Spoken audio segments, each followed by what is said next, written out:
Dunwoody has been a city since 2008 and has been the home to many families long before then. Because of this, Dunwoody has a rich history that is showcased in the properties which still remain standing today.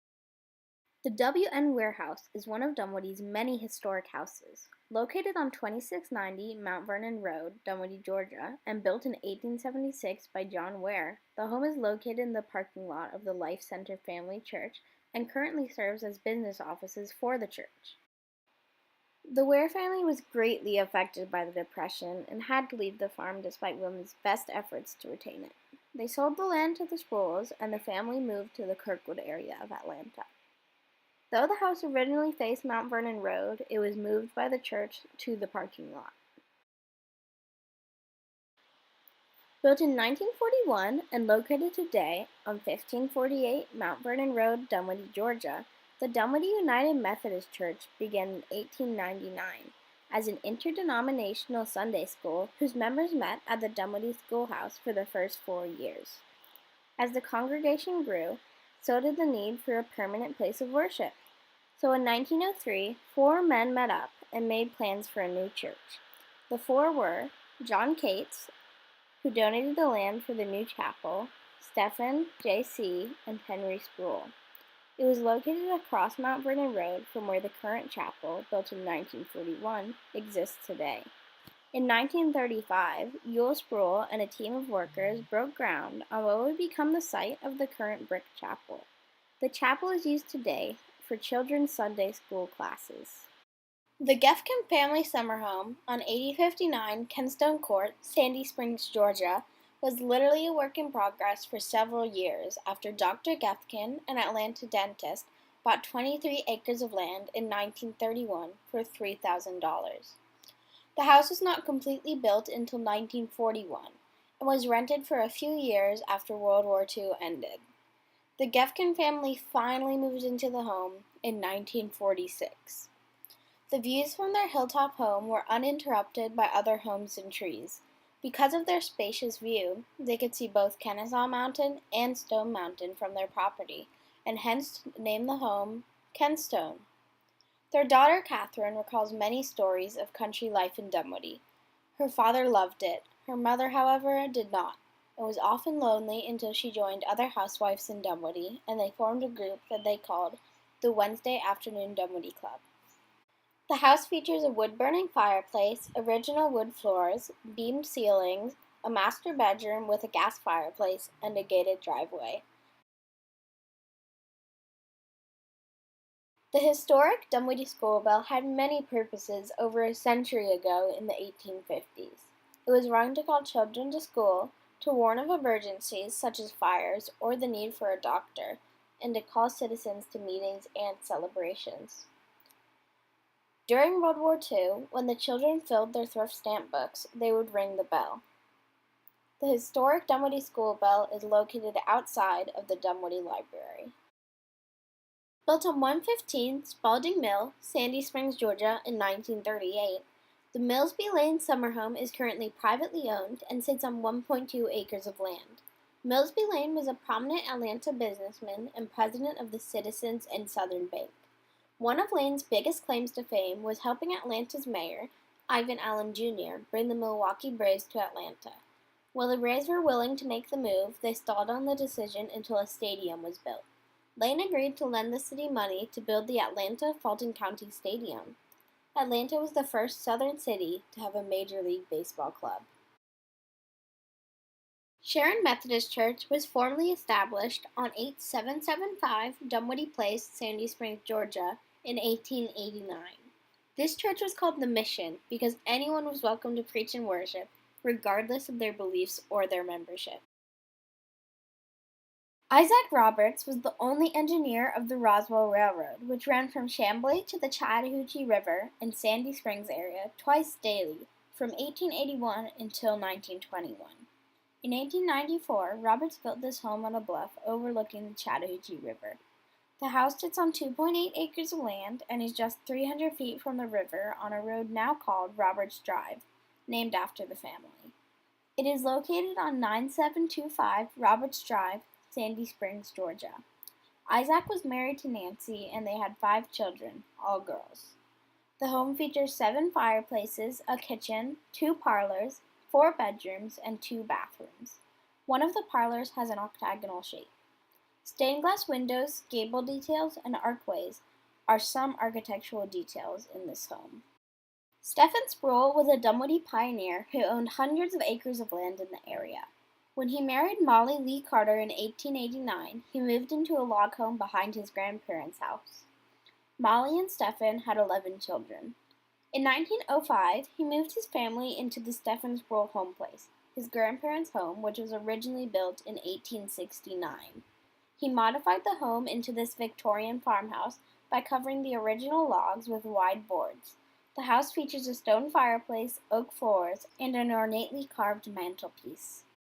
Willis J. and Clara Swansea purchased this home, which was built and still remains at 5308 Roberts Drive, Dunwoody, Georgia, in 1930. The home was built in 1889 and is across the street of land that currently is the site of the DeKalb County Firehouse on Chambly-Dunwoody Road. Located about half a mile north from the intersection of Mount Vernon and Chambly-Dunwoody Road, the cemetery is now found behind the KinderCare Learning Center. Within its fenced borders is the resting place for more than 350 individuals representing the founding families of Dunwoody. A few of these family names include Sproul, Manning, Warnock, Cheek, and Martin. New Hope Presbyterian Church was the third church established within the Dunwoody area. Established in 1885, New Hope served the local community until it disbanded in 1917. All that remains of this church is the private cemetery. The Cassidy House on 2579 W. Fontainebleau Court, Dunwoody, Georgia, includes a well and water pump located on the porch, a large fireplace built with granite from Stone Mountain, Georgia, and tongue-and-groove pine paneling for many interior walls. The 40 acres of land where this house was built cost the first owner, Miss Clara B. Cassidy, just $10 per acre in 1933. The home was constructed 6 years later in 1939 and was used as a hunting lodge and summer home. The home was sold in 1944 and subsequently sold 11 more times until 1979, when it was purchased by Ken and Brenda Lamb. The Fontainebleau neighborhood, which was built around the home, was heavily damaged by the Dunwoody tornado in April 1998. The house did not escape severe damage and was condemned by DeKalb County. The Lambs restored this historic home to its original condition. The Roswell Railroad, referred to as the Dinky or Old Buck, used to run between Roswell and Chambly with a stop in Dunwoody along what is now Chambly-Dunwoody Road. 3 of these section houses were built in 1880 to house railroad work crews in charge of maintaining the train's roadbed. 2 were demolished, and this one remains right across from Dunwoody Village on 1588 Chambly-Dunwoody Road, Dunwoody, Georgia. The Stephen Martin Cemetery is located on 244 Perimeter Center Parkway, NE Dunwoody, Georgia, 30346, in between Perimeter Expo, a retail development on Hammond Drive, and I-285. The burial ground is accessible from a marked gravel driveway on Perimeter Parkway. Built in 1859, many of the plots are unmarked or marked by unlabeled rock mounds or walls. Others feature traditional headstones. This family cemetery is home to 42 known burials and 29 other visible graves, mostly those of children. The earliest known burial here was that of Frances Elizabeth Garrett Martin, 1800 to 1847, while the most recent one was 1992. The first church established in Dunwoody was Ebenezer Primitive Baptist Church in 1829, which is located at 7325 Roberts Drive, Sandy Springs, Georgia. Today, the church is still active, and a sign on the grounds welcomes visitors to Sunday service at 7 p.m. Some say the church was named after the founder of Dunwoody, Major Charles Dunwoody, who was buried in the church's cemetery along with other soldiers of the Confederacy. The story passed down through the church was that Confederate soldiers burned a bridge over the nearby Chattahoochee River to keep Union soldiers at bay. Union soldiers took boards from the first church to build a pontoon bridge. The first members of the church were from families with surnames including Warnock, Ball, Jett, Martin, Holcomb, Abernathy, Roberts, Dalrymple, and Adams. Citizens of Dunwoody and surrounding areas drive today on streets named after those very families. The Woodall Family Cemetery is located off Happy Hollow Road. This cemetery is believed to only have 8 graves, 6 of which are Woodalls and the other 2 are members of the Power family. Charles Newton Woodall, born in 1826 and died 1902, is buried in the historic cemetery alongside his wife, Martha Caroline Woodall. Charles Woodall fought in the Civil War as part of the Confederate Cherokee Legion's State Guards, and his wife Caroline was a founding member of the Winters Chapel United Methodist Church in the 1880s.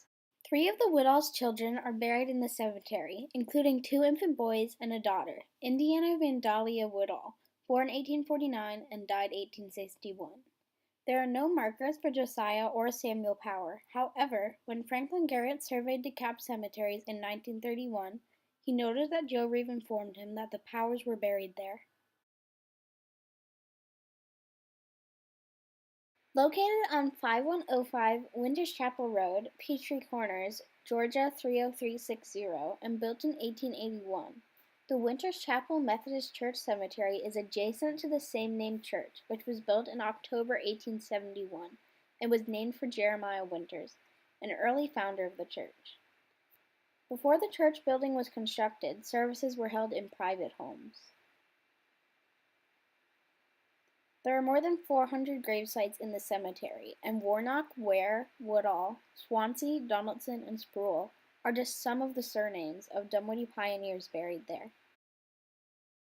Originally facing Mount Vernon Road, the Wardlaw House is located on 1742 Houghton Court, Dunwoody, Georgia. Commonly referred to as the Shack, the home features high ceilings, spacious rooms, and an interesting style of architecture. The house was built for Mr. William C. Wardlaw and his wife Gertrude as a summer home in 1936. The family also had a home on Juniper Street in Atlanta, where William was vice president with the Trust Company of Georgia. The Wardlaws had 2 sons, William Jr. and Platt. Sadly, Platt died of pneumonia at a young age. The Wardlaw Center, a multi-purpose facility serving Georgia Tech's administration, governing board, and athletic program at Georgia Tech, is named for William Jr. Morris Brandon was a prominent Atlanta attorney and politician who built a summer home on top of a hill overlooking the Chattahoochee River at 170 Brandon Hall Drive, Sandy Springs, Georgia. Brandon was born in Dover, Tennessee in 1862, attended Yale University, and married Harriet Inman on June 1, 1892. The couple had 3 sons, Morris Jr., Walker, and Nathan. Brandon was a firm believer in education as a means of success. So as tribute to that, his sons donated land in Buckhead for a school. The Morris Brandon Elementary School is still operational on that site today. The summer home, which when built in 1920 was considered the Dunwoody area, is on 27 acres of land which houses the only private school in the Atlanta area that accepts boarders, Brandon Hall School. The T.K. Peters home, or better known today as the Dunwoody Nature Center, was built in 1945 on 5343 Roberts Drive, Dunwoody, Georgia. Peters and his wife Grace lived on the land until 1961 when they moved to California. The home was made of cinder block and brick and was built on the site of an early Battle of Atlanta-related conflict on Wildcat Creek. A mill originally stood on the property, and Peters mounted a millstone which was 6 feet in diameter on the front of the home. The Eidson family members were pioneers in Dunwoody. Boyce and Zachariah were brothers, the first in the family to move to Dunwoody. Boyce's son, Douglas, married Margaret Warnock. They had several children, including Lon, or Lonnie, who built this brick home on Chambly-Dunwoody Road. Lon owned a store and filling station nearby. Lon and his wife Bertha had 2 children, Perry and Bertha. Bertha was the first president of an organization called the Dunwoody Home Demonstration Club, which began in the early 1920s from a program at the University of Georgia intended to instruct farmers' wives on optimal methods to preserve and prepare foods. It's not the actual size of the home on Ciron Court in Dunwoody that prompted the Norris family to refer to the house as little, but the comparative size to the original home, which burned down in the late 1930s. The current home, at nearly 2,500 square feet with an in-law suite, is comparable or larger than many current homes in Dunwoody. This smaller house, built on the property more than 100 years ago as a guest house, was occupied by the Norrises' eldest daughter, Marie Letts, until the 1960s. The Norris family owned the Norris Candy Company in Atlanta and built their summer home in Dunwoody. Arthur Leland Norris was the founder of the candy company, which began in 1905 and was very successful. The business closed in the 1960s. For more information on the history and locations of historic properties in Dunwoody, visit dunwoodypreservationtrust.org.